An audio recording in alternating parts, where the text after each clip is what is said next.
guys, welcome back to Boots and Bounty Homestead. My name is Casey and you're inside Casey's kitchen. So today I wanted to bring you a pantry farm fresh meal. It's kind of half and half. This being fall, and you can do this even in the spring, with fresh vegetables coming out of the garden, such as the cabbage and carrots that you may be growing now.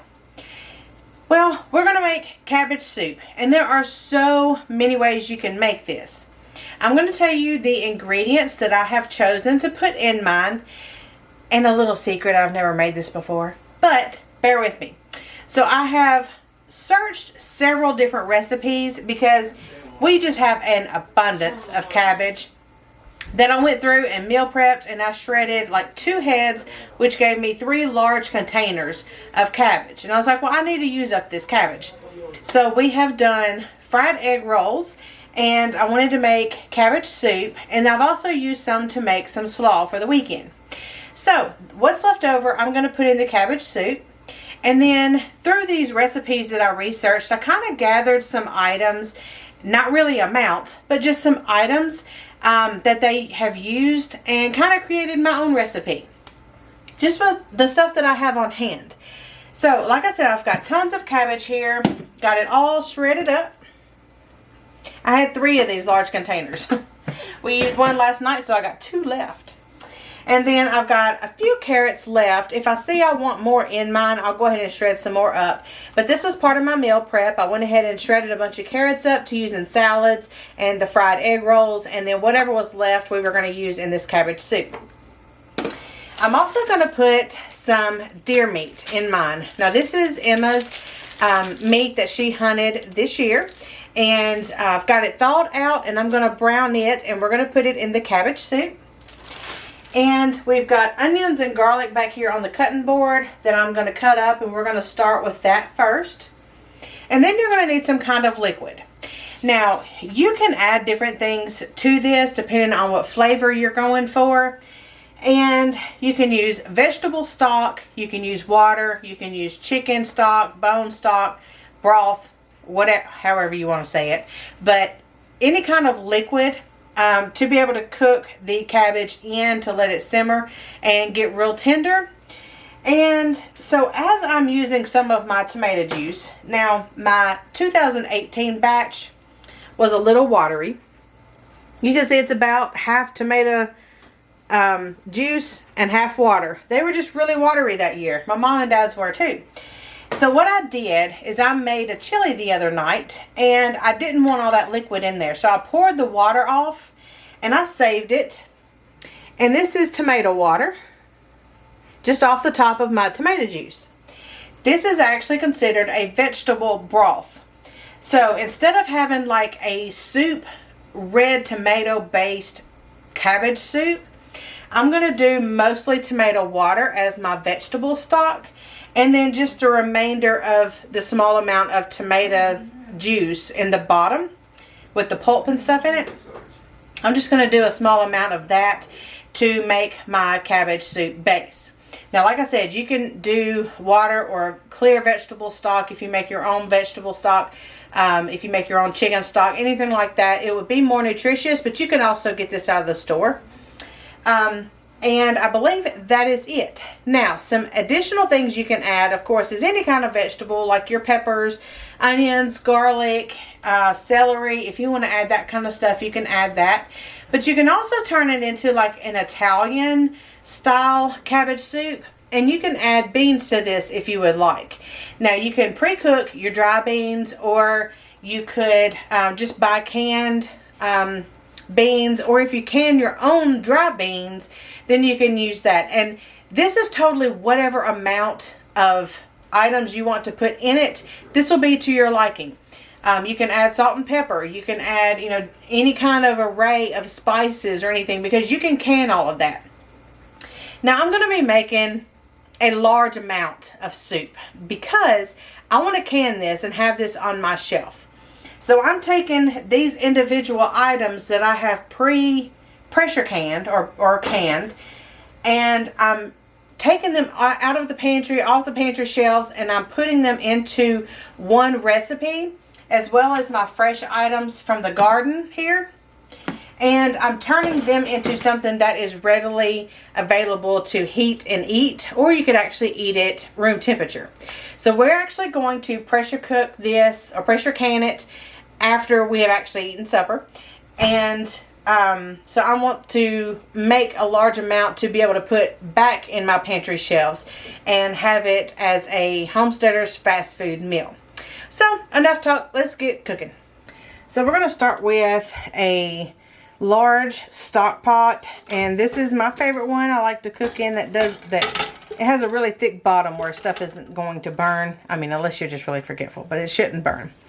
We're going to start off by coating it with a little bit of oil, because we're going to cook our onions and garlic first. And let's go ahead and turn it on medium high and let this be warming up. You should already have your onions and garlic all chopped up, however much you're going to use. And we'll put them in here as soon as the oil is ready.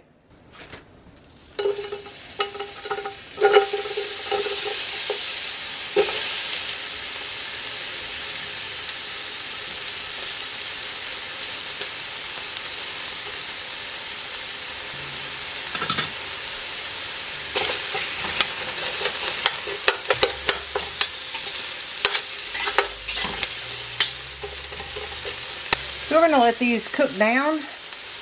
And then right before they, turn into the caramelized stage, then we're going to go ahead and put our meat in and cook it all together. And the garlic will be the last thing because it tends to burn. So let's go ahead and get this cooked down for probably about 5 minutes or so. Let's go ahead and add our meat now. The onions are starting to get a little translucent in color.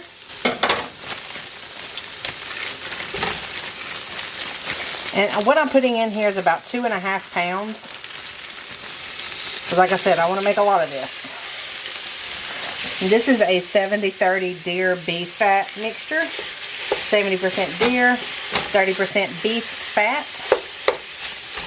And whatever meat may have been on the fats in there too. Let's get the meat on the bottom and the onions on top. Kind of just flip it over. Let the meat cook a little bit. So we've got our meat brown now. Let's go ahead and add in our garlic, because the meat still has just a couple of pink bits still left in it. So let's go ahead and put our garlic in.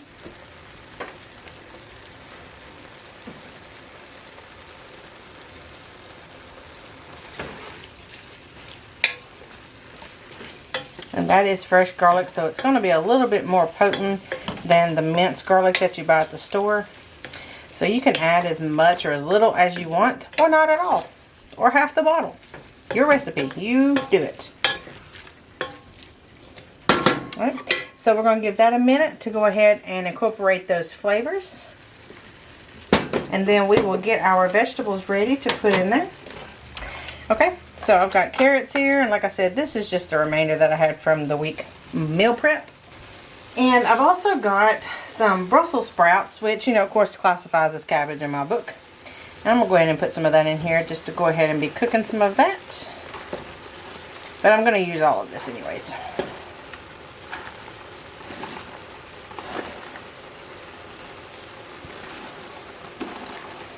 And you can cut your cabbage up any way you like. I ran mine through the shredding blade on my little Kenmore food processor. And it came out pretty finely. This one did better. This cabbage was cut kind of funny when I put it through there, so it didn't quite come out as well. So what we're doing now is I'm going to go ahead and incorporate this cabbage and carrots together and let it cook down just a little bit. So one, I can get it all in here. And two, it can go ahead and absorb some of the flavors and the spices from the vegetables and the meat that we've used. And from each other, from the carrots and the cabbage and all. So as this cooks down, I'm going to continue to add some of the cabbage. And then once everything gets kind of tender, then we'll go ahead and incorporate our broth to let it finish cooking.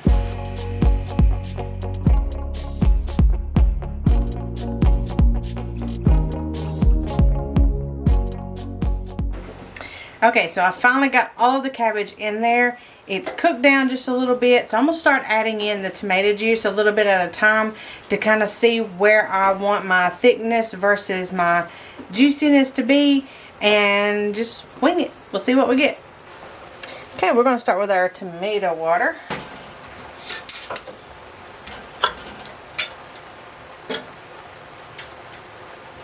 So once we pour this in there, of course, it's going to have to come back up to temperature. Some people like a tomato cabbage soup. Some people like it just clear broth. I've never had it either way, so I don't know. A lot of people will cook this without the meat for the miracle diet soup.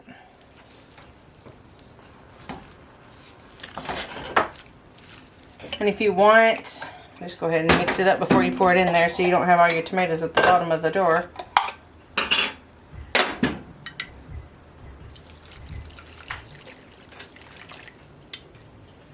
If you want it less tomatoey at this point, you can add chicken broth for the remainder of it. Or if you want a tomato-based soup, it's all up to you. Alright, I'm going to let this cook down some and come up to temperature, start to boiling before I add the next quart, kind of to see where it's going to cook down to. Hi. Don't mind her, she's cooking Chex Mix. Okay, so before I added the last quart to the soup, I wanted me and Steven to try it to see whether we wanted to make it more tomato based or whether we wanted to change it now and make it more of like the chicken bone broth or turkey broth that I make. And I think we're going to go with the tomato based. This is tasting really good, and I think we like the tomato flavor that's coming out in it. So I'm going to go ahead and stir this one more time, and then I'm going to add the other quart jar of the tomato juice, and then just let it all cook down and get hot and boiling, and then we'll get her canned up. Alright, so here's my last quart jar I got out.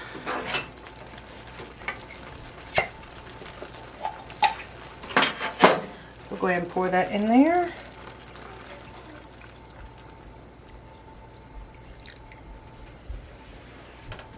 Okay, so at this point I've added 1 quart of the tomato water and then 2 quarts that were canned, half water and half tomato juice.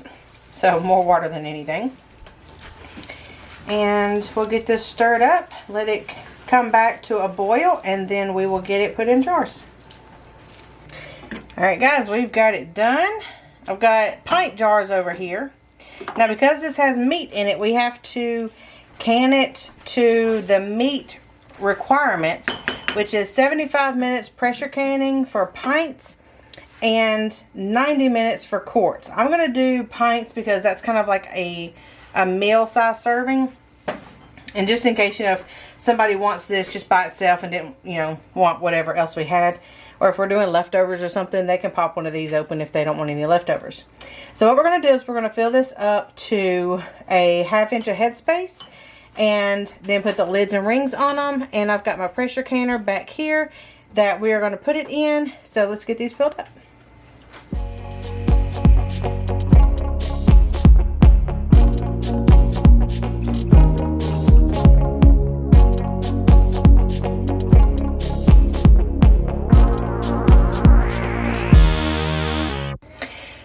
Okay, so as you just saw, we've got 1, 2, 3, 4, we got 7 pints, and I'm out of juice. So what I'm going to do is I'm going to go back in here, and I'm probably going to get like a pint of the chicken broth and another quart of juice, put them in here and bring it back to a boil, and then I'll continue filling it up because I ran out of juice. But they're looking real good. Oh, that's hot. I was going to pick one up, but it's too hot. So I'm going to go ahead and put some more juice in here and then just let that cook just a little bit and get hot, and I'll finish filling up the jars. I'm going to have enough for, yeah, there it is.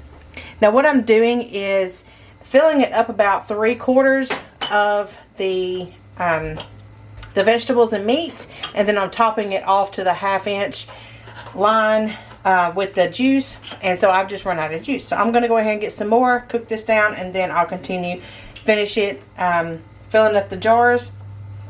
Like I said, I'll have 2 canners. If I have any left, I'm going to wait till tomorrow to go ahead and finish the last one, because I'm also going to can some chili that I had left over that I made from the weekend. Then I'm going to go ahead and can up, and that way we'll have chili canned up as well and ready to eat on the shelves.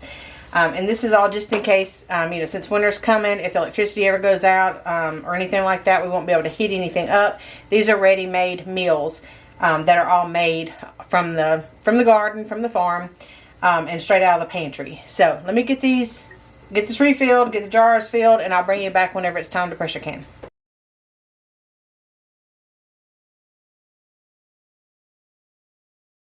Okay, so I was able to fit 10 pints in here. I believe 1, 2, 3, 6, 7, 8, 9, 10. Yeah, I got 10 pints in here, and then I've got 4 left over. So I'm gonna go ahead and get my chili out and get them jarred up.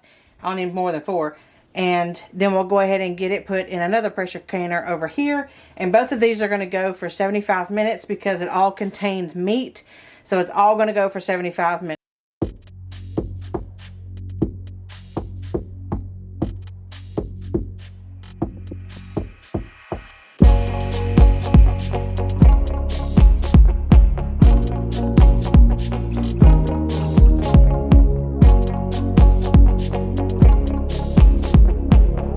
Okay, so I've got 8 left to fill up this. I have 10 over here, so I'm going to take one out and put it over here in the middle, just so it's even. So I've got 9 over here and 4 of the cabbage soup and 4 of chili, or 5 of the cabbage soup and 4 of chili. Alright, so we're going to put the tops on here. Well, I've got to put a gallon of water in each. That'll equal 2 to 3 inches deep once the jars are in here. So I'm going to go ahead and put the water in here, put the lids on, 10 pounds of weight for 75 minutes. We'll see you tomorrow after they've cooled off so I can show you what they look like. Good morning, guys. Sorry for the wet hair. I've got to get these opened and videoed and off the stove so we can cook breakfast. So, first thing in the morning, I wanted to go ahead and open these up, and I did go ahead and shift the top and let the rest of the steam and pressure and stuff out last night after it had already zeroed out, neutralized. So I went ahead and just kind of opened it up and just lightly set them on there, not to release too much of the heat, because if they do cool off too fast, that can cause some of the siphon of your juices and stuff. So I didn't completely open them and uncover them. So I just opened it up and just set them on there. So let's go ahead and open them up. Let's see what we got. And let me get a rag real quick, just in case the water is nasty or anything, because a lot of times whenever you're cooking with liquids and stuff, some of that can leak out and get in your water, and I haven't figured out how to stop it from doing it. So it's always done it. So let me get a rag real quick and we'll wipe the jars off as we're taking them out and see what they look like.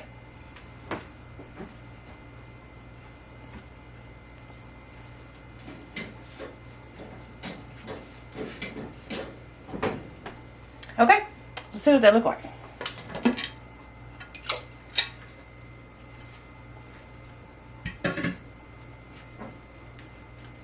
Oh, it smells so good.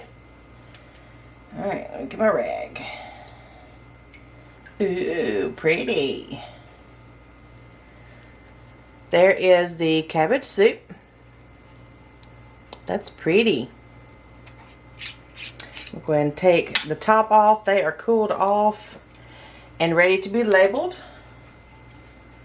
So we'll set them over there. Let me show you the chili real quick. Here it is. And here's my chili that I canned up. Got all the meat and beans and everything in it. Looks really good.